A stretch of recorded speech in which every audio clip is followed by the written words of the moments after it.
The autumn wind carried the scent of burning leaves through downtown Portland as Elena Vasquez adjusted her blazer and checked her watch. As the newly appointed Director of Financial Oversight for the Oregon Banking Commission, she had arrived early for what promised to be a pivotal meeting with representatives from Pinnacle Investment Group. She settled onto a bench outside the State Building, reviewing the preliminary loan application documents for their proposed expansion into underserved communities.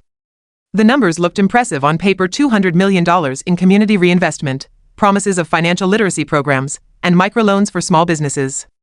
But something felt off about the timeline and the vague language around implementation. A sleek Mercedes pulled up to the curb, and two men emerged.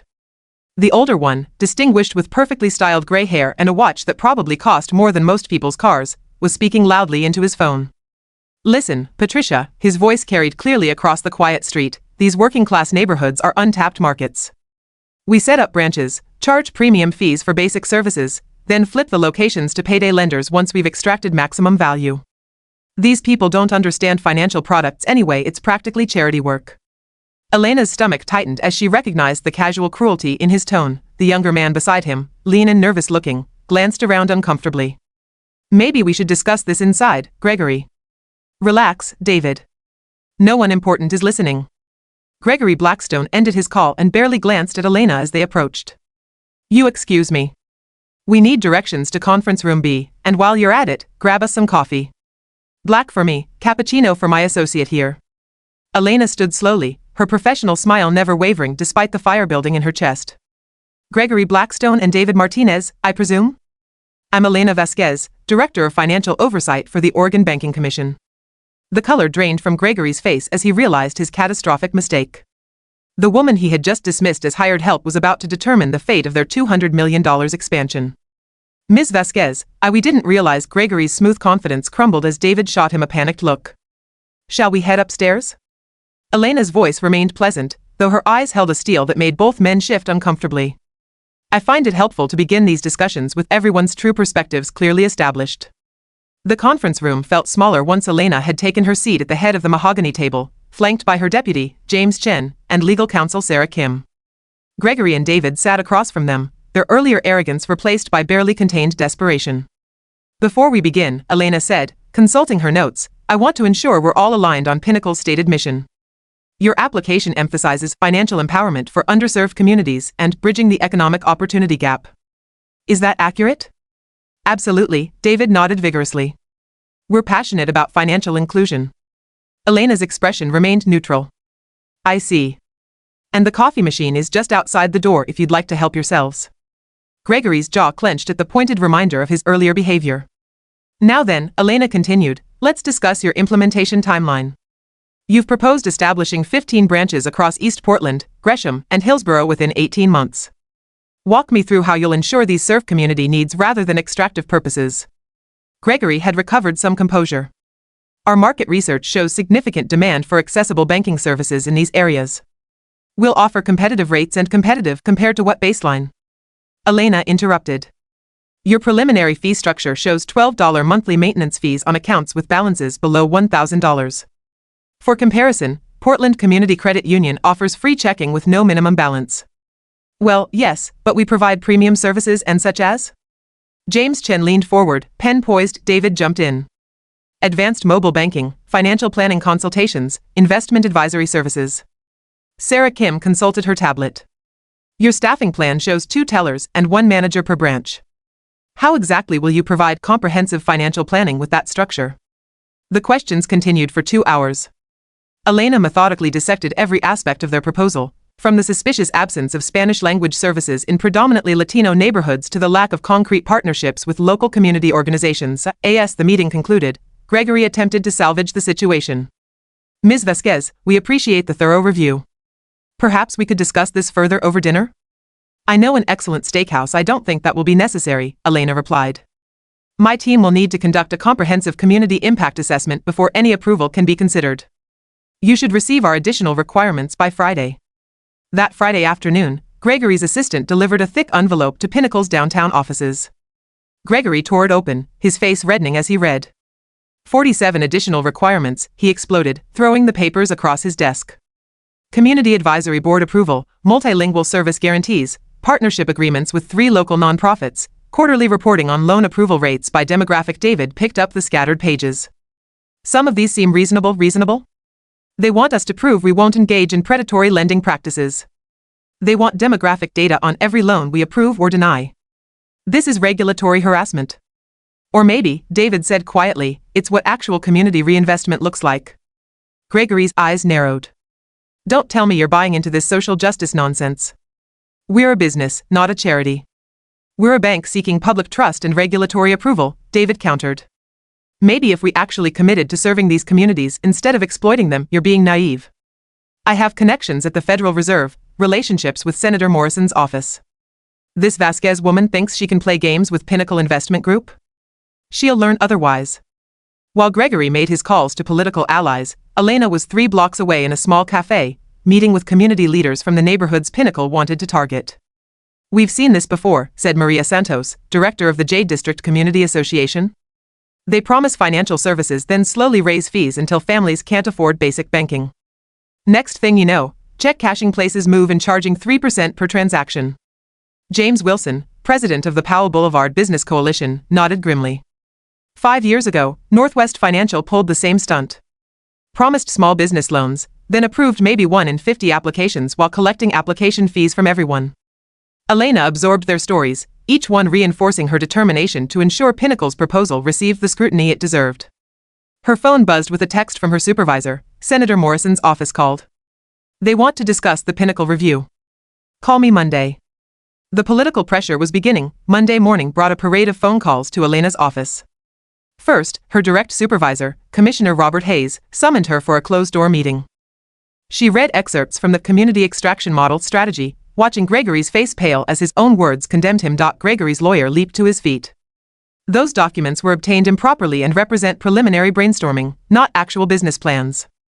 Are you claiming these documents are fabricated? Elena asked calmly. I'm claiming they're being misrepresented and taken out of context. Elena nodded to Sarah Kim, who activated the conference room's audio system. Then perhaps Mr. Blackstone can explain this recording from Pinnacle's recent investor presentation. Gregory's voice filled the room. The beauty of this model is we maintain regulatory compliance while maximizing revenue extraction. These communities are essentially captive markets, they need basic banking services, and will be their primary option. Premium pricing is not just possible, it's inevitable. The silence that followed was deafening. Gregory stared at David, realization dawning in his eyes. His business partner had betrayed him completely. Commissioner Hayes called for a brief recess, during which Elena noticed several community leaders wiping away tears, not of sadness, but of relief that someone had finally listened to their concerns. When the hearing resumed, Gregory made one last desperate attempt to salvage his proposal. Commissioner Hayes, Ms. Vasquez has clearly allowed personal bias to color her professional judgment. Pinnacle Investment Group employs over 200 Oregonians and has contributed millions to state economic development. We're prepared to increase our community fund commitment to $5 million as a gesture of good faith. Elena felt a familiar fire in her chest, the same anger she'd experienced on that bench months ago when Gregory had dismissed her as hired help. Commissioner Hayes, Pinnacle's willingness to increase their community fund only after being confronted with evidence of deceptive practices speaks to their character. A true community partner doesn't wait until their misconduct is exposed to demonstrate good faith. She paused, looking directly at Gregory. Moreover, this isn't about personal bias. It's about protecting Oregon families from predatory financial practices disguised as community investment. Commissioner Hayes called for the vote. It was unanimous. Pinnacle's application was denied. The hearing concluded and the gallery erupted in cheers from community advocates. Elena felt a hand on her shoulder. She turned to find David Martinez, his face a mixture of relief and regret. Thank you, he said quietly, for giving me the chance to do the right thing. What will you do now? Elena asked. David managed a weak smile. Start over, I suppose. Maybe find a company that actually means what it says about helping people. 6 months later, Elena stood in the renovated community room of Powell Boulevard Community Credit Union, watching as families attended a financial literacy workshop led by Maria Santos and James Wilson. The space buzzed with energy as parents learned about home ownership programs while their children colored at small tables nearby. Director Vasquez. A young woman approached with a bright smile. I'm Rosa Martinez. I don't know if you remember me from the hearing. Elena did remember. Rosa had testified about predatory lending practices that had nearly cost her family their home. Of course. How are things going? So much better. The credit union helped us refinance our predatory loan, and now we're actually building equity instead of just paying fees. My daughter starts college in the fall, and we have a plan to help pay for it without destroying our credit. Elena felt the familiar warmth of purpose that had drawn her to regulatory work in the first place. I'm so glad to hear that, Rosa. As the evening wound down, Elena found herself reflecting on the events that had brought them all to this point. Gregory Blackstone's empire had indeed collapsed. Federal investigators had found evidence of similar schemes in 3 other states, leading to criminal charges and the dissolution of Pinnacle Investment Group. David Martinez had found work with a non-profit community development organization, using his financial expertise to help families build wealth rather than extract it from them. But the real victory wasn't the downfall of bad actors. It was moments like this, watching families gain the knowledge and resources they needed to build better financial futures. Elena's phone buzzed with a text from Commissioner Hayes. New application just came in from another investment group targeting similar communities. Can you review? She smiled and typed back, on my way to the office now. The work continued, but Elena had learned something important that autumn day when 2 arrogant businessmen had mistaken her for hired help. Sometimes the most important battles are won not through dramatic confrontations, but through patient, thorough, principled work and the courage to stand up for what's right, even when powerful people want you to look the other way. As she walked through the parking lot toward her car, Elena heard her name called one more time. She turned to see an elderly man with a cane, moving slowly but purposefully toward her. You probably don't remember me, he said as he approached. I'm Robert Santos, Maria's father. I wanted to thank you personally. Elena waited patiently as he gathered his thoughts. 40 years ago, I lost my family's grocery store to predatory lending. The bank promised to help us expand, then trapped us in a loan we couldn't afford. We lost everything. His eyes were bright with unshed tears. What you did stopping these people, it means families like mine won't go through that again. Elena felt the full weight of her responsibility and her privilege. Thank you for telling me that, Mr. Santos. It means more than you know. As she drove home through the quiet Portland streets, Elena reflected on the lesson that had emerged from this entire ordeal. Justice and revenge might look similar in execution, but they lead to very different places. She had been tempted by revenge after that first humiliating encounter, but choosing justice instead had led to something much more meaningful: real protection for real people. Her phone rang as she pulled into her driveway. The caller ID showed an unknown number. Elena Vasquez. Ms. Vasquez, this is Jennifer Walsh from the Seattle Banking Commission. I hope I'm not calling too late. We have a situation up here with a company called Meridian Financial, and I was hoping you might have some advice. Elena smiled as she gathered her briefcase. The work continued, and she was ready for whatever came next. Elena, I've been fielding calls all weekend. Senator Morrison, the mayor's office, even someone from the Federal Reserve. Pinnacle has serious political support for this expansion. Political support doesn't override regulatory requirements, Elena replied evenly, of course not. But we need to be practical. This is a $200 million investment in Oregon communities. The optics of blocking economic development. Elena studied her supervisor's face. Robert was a good man who'd supported her promotion, but he was also 6 months from retirement and eager to avoid controversy. What are you suggesting, Robert? I'm suggesting we focus on the big picture. Maybe some of these requirements could be streamlined. Pinnacle has agreed to establish a $2 million community fund. Elena's heart sank. They're offering to buy their approval. They're offering to demonstrate good faith while we work through the regulatory process efficiently. That evening, Elena sat in her small apartment overlooking the Willamette River, weighing her options. Her phone rang, an unknown number with a 503 area code. Ms. Vasquez? This is David Martinez from Pinnacle. I hope I'm not calling too late. Elena frowned. What can I do for you, Mr. Martinez? I wanted to apologize for Gregory's behavior at our first meeting. It was unprofessional and, honestly, it doesn't represent the kind of company I thought I was joining. There was something in his voice, guilt, maybe, or fear. I appreciate that, but there's something else. Something you should know about our real intentions in these communities. Elena sat up straighter. I'm listening. Can we meet in person? Tomorrow morning, Pioneer Courthouse Square? This isn't something I can discuss over the phone. The next morning, Elena found David Martinez sitting on a bench near the square's central fountain, looking haggard and nervous. He handed her a manila envelope without preamble. Internal documents, he said quietly. Gregory's real business plan, the one he presents to investors. Elena opened the envelope and felt her stomach drop. The documents laid out a strategy called Community Extraction Model: establish branches in low-income areas, aggressively market high-fee products, then systematically reduce services while maintaining the physical presence to prevent competitors from entering the market. Phase 3 calls for converting successful locations to payday lending affiliates, David continued. We'd lease the space to Quick Cash America while maintaining technical compliance with community reinvestment requirements. Elena looked up at him. Why are you showing me this? Because I have a daughter starting college next year. I want her to be proud of what her father does for a living. His voice cracked slightly. And because those people in East Portland? They remind me of the neighborhood where I grew up in Tucson. They deserve better than what Gregory's planning. The evidence was damning, but Elena knew she had to be careful. David, I need to ask, are you prepared to testify about this if necessary? He was quiet for a long moment. If it comes to the yes. But Gregory can't know it came from me. Not yet. Elena nodded. I'll protect your identity as long as possible. But this changes everything. Back at her office, Elena shared the documents with Sarah Kim, who whistled low as she reviewed them. This is wire fraud, potentially.